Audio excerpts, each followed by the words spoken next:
saya melihat bahwa saya mengapresiasi saja apa yang disampaikan surat dari Bapak Uskup itu.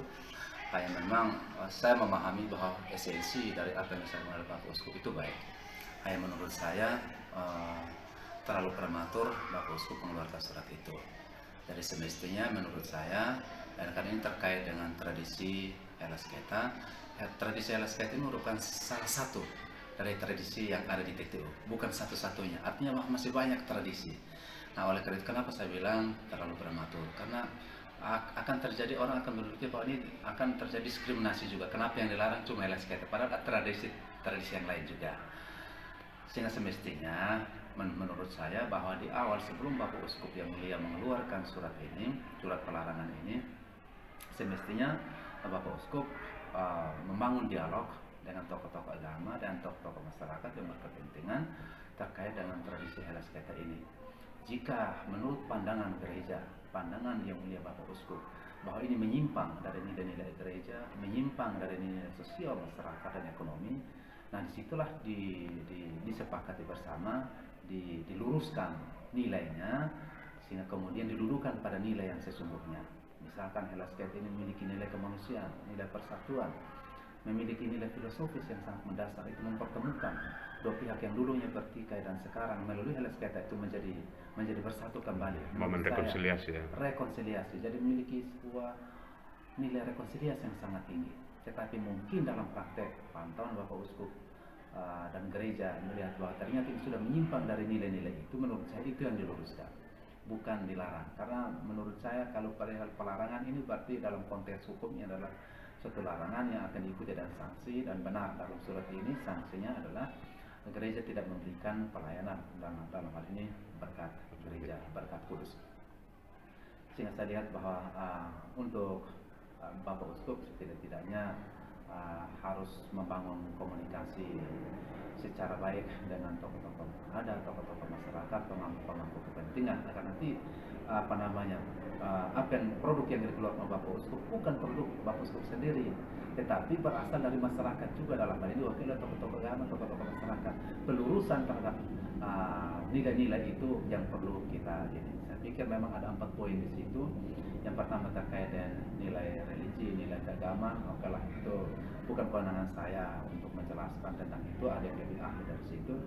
Tetapi tentang 3 poin yang lainnya, bahwa ini terkait dengan ekonomi, miskin dan seterusnya, saya pikir ini juga harus melalui suatu penelitian, suatu riset, sehingga kemudian bahwa benar dengan adanya pelaksanaan Helasketa ini menyebabkan orang miskin dan seterusnya pemborosan. Tetapi toh kalau misalkan tanpa mulai riset pun dan ternyata memang itu benar adanya, maka ini yang harus diluruskan. Cara-caranya yang harus diluruskan, bukan penghilangan makna Helasketa ini yang harus dihilangkan, tetapi cara melaksanakannya, metode dan seterusnya, mungkin metode berhematnya dan sekarang itu yang jadi tidak boleh menghilangkan nilainya.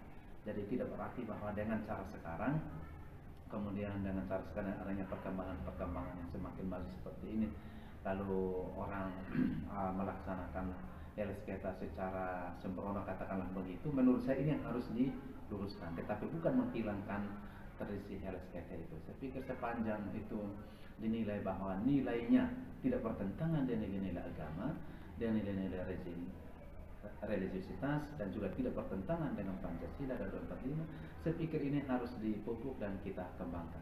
Tapi kemudian ada penyimpangan, itu harus diluruskan bersama, dan itu saya salut dengan Bapak Uskup. Tetapi semestinya mendudukan proses ini pada posisinya. Jadi menurut saya tidak boleh terlalu prematur mengambil sebuah kebijakan yang langsung melarang yang namanya tradisi Helasketa, seolah-olah tradisi Helasketa adalah sebuah tradisi yang terlarang oleh masyarakat yang sudah lama melaksanakan itu. Nah, tentunya tentang tradisi terlarang tentu ada ukuran-ukurannya, adalah tidak sesuai dengan perkembangan masyarakat, pertentangan Pancasila dan UUD 45. Itu dalam konteks hukum. Itu juga akan diatur juga dalam pasal 18B UUD 45 ayat 2. Jadi semestinya itu bahwa negara melalui konstitusi pasal 18B ayat 2 itu memberikan perlindungan terhadap masyarakat adat beserta tradisi-tradisi yang ada. Nah, tentunya kalau misalnya gereja menilai bahwa itu sudah melenceng dari nilai filosofisnya, silahkan diluruskan. Itu merupakan hak prerogatif Bapak Uskup, tetapi juga harus membangun komunikasi yang baik dengan pemangku adat, tokoh-tokoh masyarakat, karena akan lebih bagus ketika Bapak Uskup merangkul tokoh adat, tokoh-tokoh masyarakat, karena mereka yang langsung berjumpa langsung dengan masyarakat yang melaksanakan tradisi ini, dan juga tokoh-tokoh adat boleh dikatakanlah bahwa itu juga yang melakukan itu, sehingga kalau mereka omong akan lebih tersampaikan bahwa hasil pertemuan kita dengan Bapak Uskup, hal yang kita luruskan tentang tradisi Helasketa adalah seperti ini, tapi bukan pelarangan. Kalau pelarangan ini menurut saya sesuatu hal yang terlalu berat. Artinya secara pribadi kakak sebagai salah satu pakar hukum asal Kabupaten Timur Tengah Utara itu turut peduli bahwa secara konstitusional tradisi masyarakat adat ini memiliki posisi yang sangat dilindungi oleh pemerintah. Siap. Dari aspek hukumnya tentang masyarakat adat, tentang hak-hak tradisionalnya itu sangat dilindungi, termasuk Helasketa. Helasketa baru akan dinyatakan oleh negara bertentangan apabila tidak bertentangan dengan Pancasila dan Undang-Undang 45. Tapi sepanjang nilai-nilai Helasketa itu tidak bertentangan dengan Pancasila, tidak bertentangan dengan Undang-Undang 45, maka itu dilindungi oleh negara. Bahkan ini dalam konstitusi. Oleh karena itu, ketika gereja melihat ada penyimpangan dalam tradisi Helasketa ini, itu yang diluruskan, tetapi tidak menghilangkan Helasketa. Helasketa menurut saya juga memiliki nilai-nilai itu, ada nilai kemanusiaan, ada nilai persatuan, ada nilai rekonsiliasi, di mana gereja juga mengajarkan tentang rekonsiliasi itu sendiri. Kakak mungkin sedikit saya mau tanyakan di sini. Dengan adanya kebijakan Bapak Uskup, pimpinan tertinggi di 3 kabupaten kita, PTU Belu Melaka, apakah ini kemudian akan menimbulkan satu reaksi yang multi dampak kepada masyarakat di luar umat Katolik? Saya pikir dampak sosiologisnya pasti. Surat ini akan berdampak secara sosiologis kepada masyarakat Timur Tengah Utara, Belu maupun Melaka yang mungkin selama ini dalam tradisi menuju kepada perkawinan melaksanakan tradisi Helasketa ini. Sehingga oleh karena itu yang tadi saya bilang bahwa ini harus dilaksanakan secara arif dan bijaksana sebelum mengeluarkan surat yang sifatnya pelarangan ini. Nah, semestinya kalau kemarin misalkan Bapak Uskup menilai bahwa ini sudah keterlaluan, menyimpang jauh dari itu, menurut saya kalau misalnya belum sempat bertemu dengan tokoh-tokoh agama atau tokoh-tokoh masyarakat atau tokoh adat, semestinya dalam bentuk himbauan saja dulu sambil mempersiapkan proses dialog, sehingga kemudian apa yang dihasilkan itu tidak semata-mata menjadi tanggung jawab Bapak Uskup yang mulia yang sangat kita hormati, tetapi juga menjadi tanggung jawab dari tokoh-tokoh adat di 3 kabupaten ini, atau setidaknya di daerah-daerah yang melaksanakan tradisi Helasketa. Gitu. Ini sudah terjadi dialog perdana bersama Yang Mulia Bapak Uskup, tapi ada reaksi dari masyarakat bahwa dialognya tidak representatif. Artinya bahwa besar kemungkinan masyarakat bisa menilai bahwa bisa saja hanya mengundang tokoh-tokoh adat yang notabene-nya itu mendukung kebijakan Bapak Uskup atau yang belum terlalu paham tentang tradisi Helasketa sebenarnya. Iya, nah oleh karena itu tadi saya bilang bahwa kan tentunya tradisi Helasketa ini kan kita tahu terjadinya di mana, dan sebetulnya masyarakat paling tahu siapa yang ditokohkan di situ, siapa pemangku kepentingan di situ. Nah, di situ kan dia berbicara untuk dan bersama masyarakat adat setempat. Nah, menurut saya itulah yang harus diundang, dan mungkin tidak apa juga dilaksanakan via Zoom.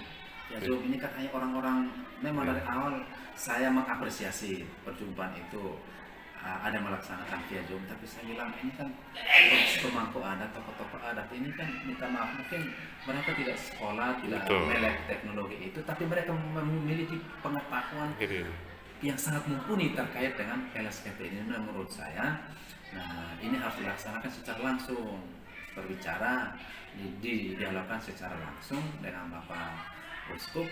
Saya pikir karena surat ini dari Bapak Uskup, saya pikir Bapak Uskup menginisiasi itu, atau mungkin dari ada pihak-pihak lain yang memfasilitasi perjumpaan ini secara langsung dengan Bapak Uskup, sehingga pembicaraan itu dilaksanakan secara langsung. Karena kalau kita melaksanakan via Zoom, via teknologi itu bukan tidak baik-baik, tapi itu kan itu hanya masyarakat-masyarakat yang